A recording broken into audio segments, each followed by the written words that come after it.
It's 4:30 on WKYT this morning. The funeral for Richmond police officer Daniel Ellis will take place this morning on EKU's campus, and thousands are expected to attend and say their final goodbyes.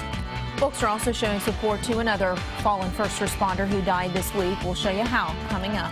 And police say they're close to making another arrest in the murder case of a UK graduate in Texas. Those details just ahead.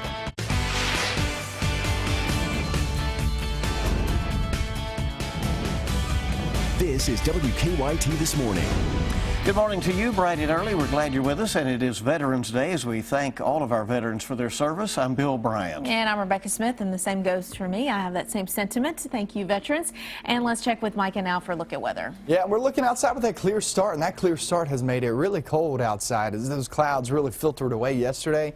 Now it's clear and calm, but it is cold. We're sitting there at 32 degrees already in Somerset, London, and what you're going to have to do this morning, maybe scrape off that windshield. Temperature's 33 right now in Frankfurt. We head toward the afternoon. It'll rise very rapidly. 63 degrees, milder day and a dry daylight hour.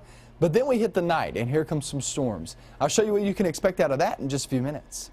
Thank you. And in the news, thousands of friends, family members, and fellow police officers from around the Commonwealth are expected to gather today to say one last goodbye to a fallen Richmond police officer. Officer Daniel Ellis died last week, 2 days after being shot while investigating an attempted robbery. His funeral is scheduled for 11 this morning at Alumni Coliseum on EKU's campus. Following the ceremony, a 100-mile procession will then take Ellis's body to his final resting place. Police expect the funeral to end around 12:30 and the procession to begin at 1, and that will wind its way through Richmond before heading south on Interstate 75. The procession will end at US 25 in Mount Vernon. It will then follow highways 461 and 80 to Somerset, where it's expected to arrive between 2 and 3.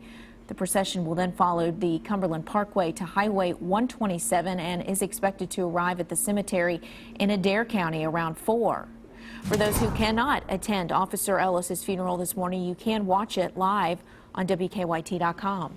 And as we said, thousands are expected to attend Officer Ellis's funeral this morning, but most of those attending today's ceremony also gathered yesterday for his visitation. For hours, folks were coming and going to and from EKU's Alumni Coliseum to pay their respects to Officer Ellis and his family. First responders from all over Kentucky and from out of state also came to offer support to their fellow officer. Those we spoke with said the community's support has been uplifting, but the pain of losing a hero remained evident as folks paid their final respects to Officer Ellis. It's very sad. It's very heavy in there. You walk in and everyone is very solemn. The police officers are all just, very stoic and very pensive. They're thinking about, what's going on. I know they have a lot on their mind right now. As another sign of support, the Keene Hall dorm across the street from the Alumni Coliseum has an American flag wrapped across the building with Officer Ellis's badge number 457 in bold letters. Well, friends say Officer Ellis was a big baseball fan. The New York Yankees found out and sent a special tribute to his visitation. And now friends have planned a softball tournament to honor him this weekend. WKYT's Garrett Weimer has more from Richmond. The support shows no signs of slowing down. You got to step up and show the community that everybody does care. And this is the way, we think we can do with it. Long and his co-worker Adam Rodas will host a softball tournament Saturday to raise money for Officer Ellis's family. It's just the least that we could do to kind of, show our appreciation for the 7 years that Officer Ellis served Richmond. Officer Ellis served Richmond, but the signs of support are also coming long distance, even cross-country. The flowers are red, white, and blue, a patriotic display signed the New York Yankees. A representative for the team tells us they try to honor every fallen officer across the country, a small token of thanks for their service and sacrifice. A friend of Ellis's posted on the Facebook page of former baseball star Barry Bonds, saying Ellis was a big fan and asking the slugger to pray for his family. Meanwhile, ahead of Saturday's softball tournament, organizers are already thinking about what they can do to help going forward. I think it'd be awesome if we could make this an annual tournament, and so that, not to say that people are going to forget about it, but just to keep it fresh in everybody's mind year after year. And with all the proceeds continuing to go to the Ellis family, and it could be, you know, a college fund for his kid. In Richmond, Garrett Weimer, WKYT. And organizers say they've already have 12 teams confirmed for the softball tournament. They still hope to add a few more. You can find out more information if you're interested on WKYT.com. And folks in central Kentucky are also showing their support for a fallen Jessamine County paramedic. John Mackey died Monday, days after being hit by a car while on duty. He leaves behind a wife and 3 children. Mackey spent 16 years as a paramedic, and last night porch lights in Nicholasville were lit up in green to honor his life.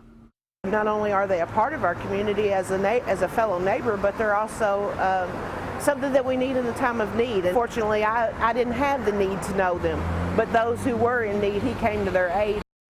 Funeral arrangements have been set for Mackey. The visitation will be tomorrow from noon until 9 at Bethel Harvest Church in Nicholasville.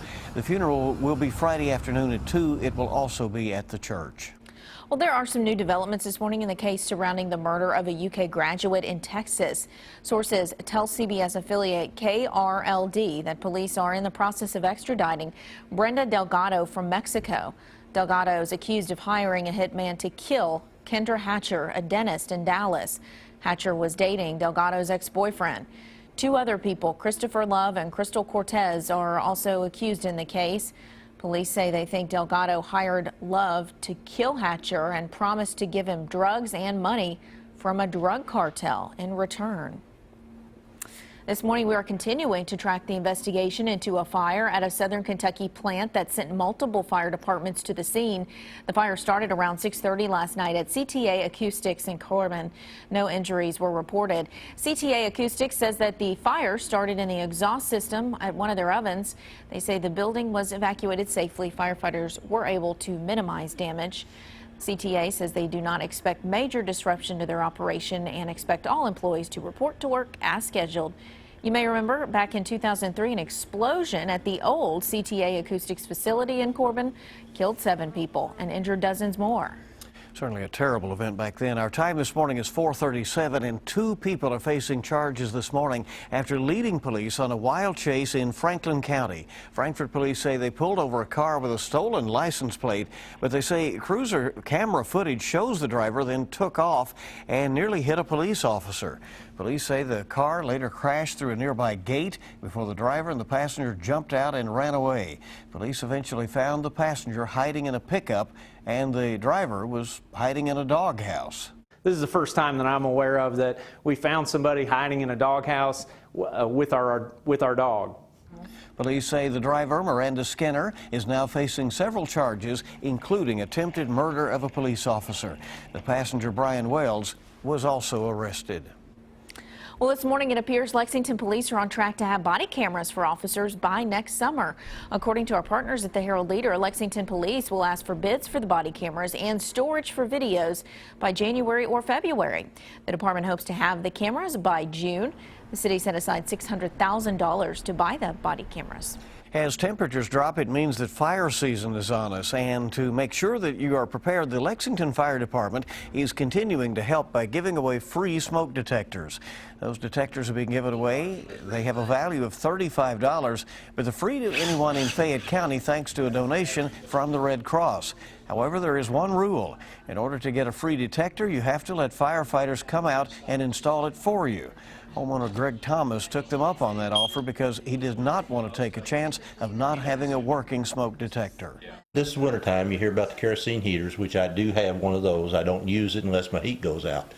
But the kerosene heaters can be dangerous. Yeah, I may have to stop us. Check on the back of your smoke detector to see if it is older than 10 years, and if so, it should be replaced. The Lexington Fire Department says they've already installed more than 1,000 smoke detectors since this summer. Well, folks in Lexington gathered to raise awareness for a disease that affects many people in Kentucky and across the country. Baptist Health Lexington and the Lung Cancer Alliance teamed up for the Shine a Light on Lung Cancer Vigil at the Signature Club of Lansdowne last night. It's one of hundreds of similar vigils being held around the country this month. The whole purpose is to bring hope and inspiration and support to all those that have lung cancer or survivors and all those that potentially could be affected. Baptist Health Lexington says that the goal is to triple survival rates of lung cancer by the year 2020. And that's a pretty good goal. Absolutely worthy, of no doubt. 4:40 is the time. It's 20 before 5 on WKYT this morning. We're just getting started, and we're so glad you're up and at it with us this morning. Anyone who's in the armed forces knows when a service member is far away, the whole family needs support. Coming up, we'll hear from a military wife's point of view in today's Mom's Everyday Minute. Radar not really picking up on much going on right now, but later on tonight, that's going to be a different story. I'll show you these storms in this forecast coming up.